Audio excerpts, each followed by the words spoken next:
Bob, we want to talk today about the early days, the very beginning of GHP Investment Advisors. So tell me from your perspective how we started the business. They allowed CPAs to go into financial services. And the American Institute of CPAs started a program called the PFS, Personal Financial Specialist.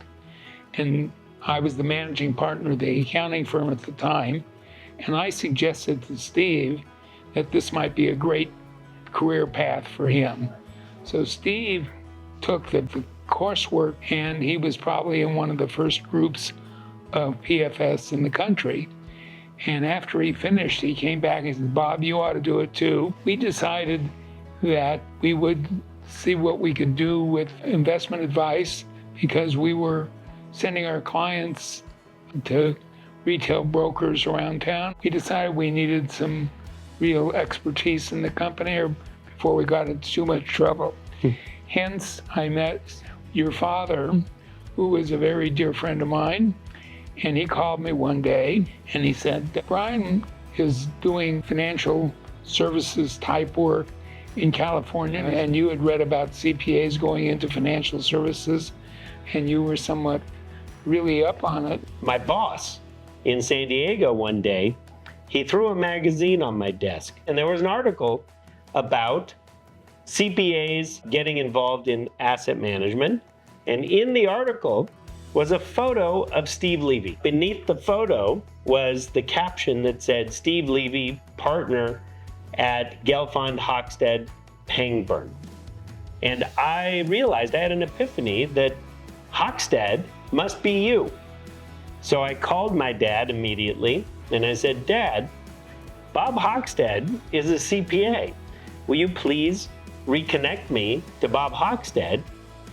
One of the things that we discussed when we first met in 1998 was the idea that what we wanted to create was a comprehensive one-stop shop, a family office for the millionaire next door, meaning we wanted to be the type of firm that was available to the very wealthy, like the Bill Gates and the Rockefellers of the world, but would deliver the same kind of expertise and advice to more regular people, business people, professionals, lawyers, doctors, engineers, etc.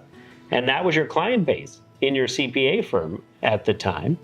And we combined three services, really, that had not been combined heretofore due to regulatory barriers: investment management, financial planning, and tax. And that was a powerful combination and allowed us to bring a great deal of expertise, not only your own expertise and my expertise, but combining the expertise of what was going on in a CPA firm at the time with what you and Steve were already doing in terms of financial planning, tax, estate, projections, forecasting, etc. So I guess my view was it was a powerful combination from a service point of view, but also you had that clientele already that had been with you. When did you start your accounting firm? I started my own firm with Wes Stark and Marvin Kark back in the 70s. I merged the firm with Larry Gelfand's firm, and we were a firm of about 100 people. Yeah. After that is when they allowed CPAs to go into financial services in the late 90s. And started Gelfand Hochstad, Pangburn, Stark and Company, and then Stark left, and then it just became GHP. When I met you in 1997, 98, how many CPAs were there in your accounting firm? Oh, there must have been 50, 60, something like that. It was a big firm. Yeah, and that was intriguing to me because I had been speaking to firms of varying size, some quite large, some quite a bit smaller. And there were not that many firms in Denver at that time that were around 50 CPAs.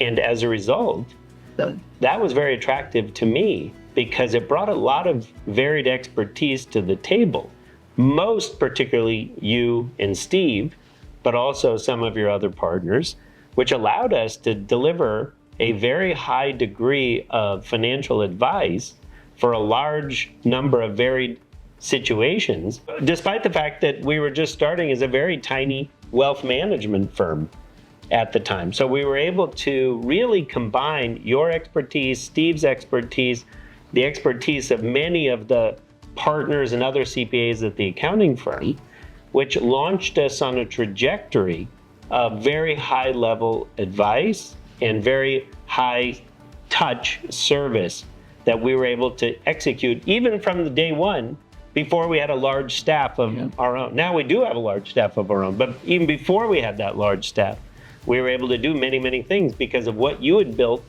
in the accounting firm in the prior 30 or even 40 years. Yeah, and what you brought to the table for us was an investment methodology that neither Steve nor I felt comfortable with.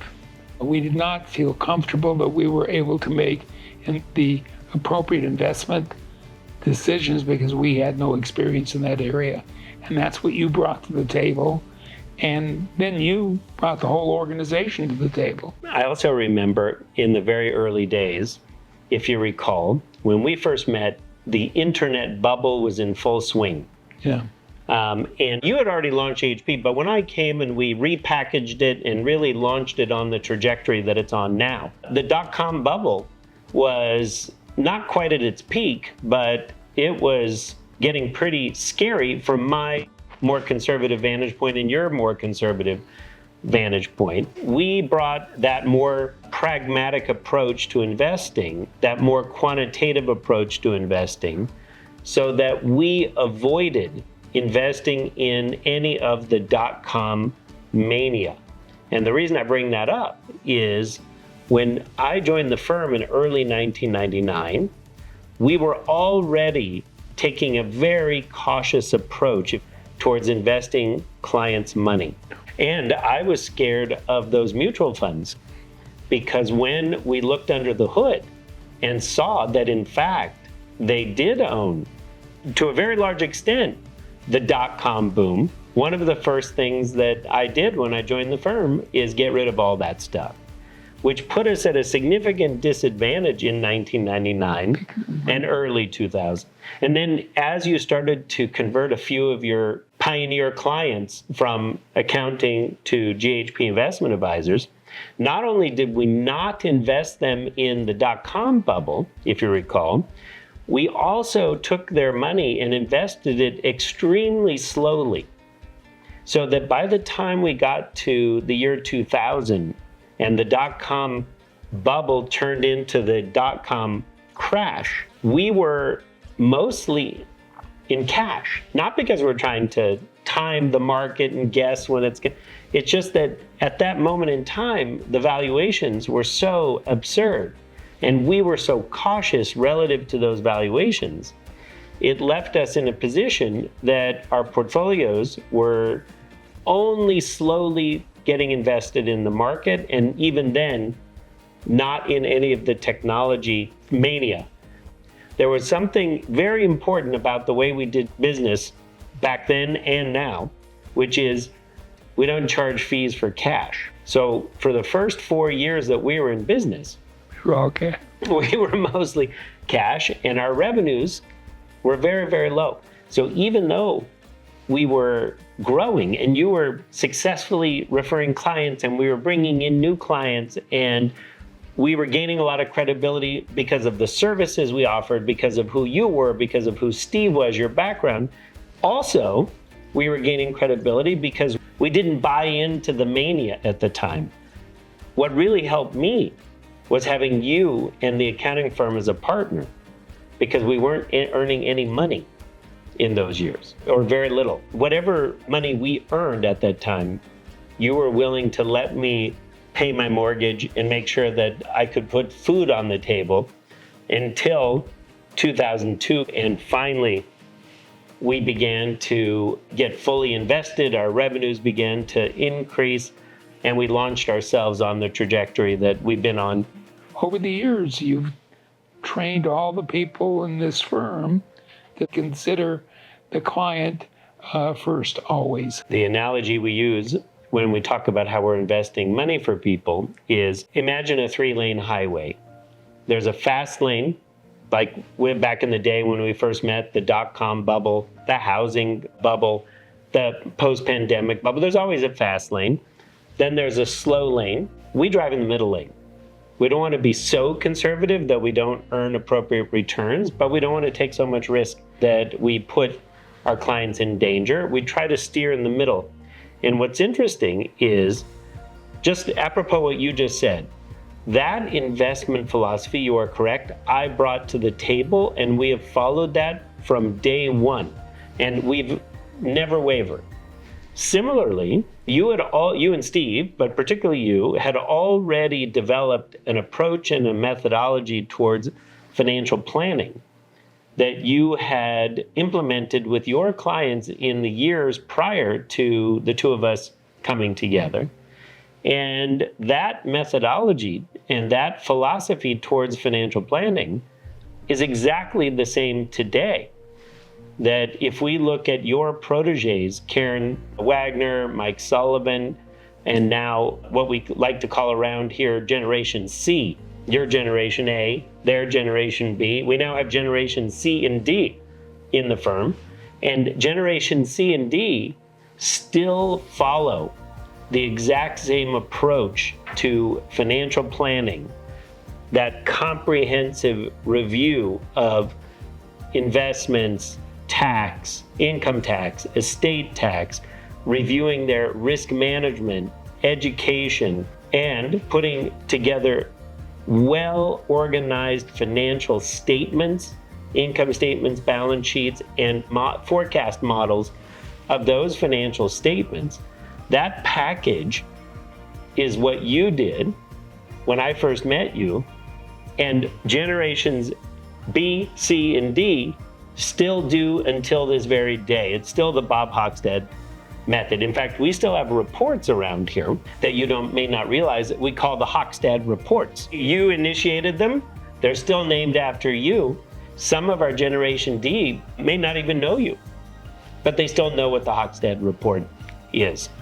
So your legacy has been extraordinarily important and is baked into the DNA of what we do around here as a firm. I learned, after working with you for so many years, that your reputation of integrity was not only well-deserved, but didn't even come close to describing actually how much integrity you really have. And it shows up in how you deal with clients, how you dealt with me, how you deal with your partners, how you deal with employees. And there are many instances in the financial world, probably the broader world too. Integrity is often in short supply. And there are opportunities to cut corners, and you never took any of those opportunities. I would like to think I never take those opportunities, and we have baked that deep into the DNA of our firm. We follow the Bob Hochstad way when it comes to honesty, integrity, transparency. You name all of the good attributes of how a financial firm should be run. I think you and I in combination have built something that has followed those values from the time we met until today. One of our things that at least I'm most proud of is the fact that we have so many of our former employees that have become our partners. Yes. And we've been able to share what we've built here with Generation B and C, who are also now owners of this company. And that to me is phenomenal. When I see the people around this office that were our employees that we hired to do work, now own the place. It's just, to me, it's remarkable. I think it gives us sustainability as a business. This is not a job. This is a career. Yes. And I think that the share the wealth mentality, the integrity, has allowed us to have a lot of longevity amongst people that work around here. We've had a great run, and hopefully it'll continue for many, many more years to come. Didn't simply prepare a tax return and send it in the mail. We discussed issues with our clients, we're able to partner with our clients in helping them make their life more meaningful for themselves and for their families. You were always respectful to your clients, but you never sugarcoated. And I saw the clients always turn to you and say, Bob, make sense out of this for me. Tell me what I need to do. And when you told them what they needed to do, you always explained the rationale. People that we work with understand what's going on. And when there were major concepts that needed to be imparted, you talked very simply. They didn't feel talked down to. They felt like somebody taught them something that was worthwhile learning. You and I share a value of humility, but in a certain way. We want to talk to our clients like we're their partners. You said it yourself, starting with your accounting firm.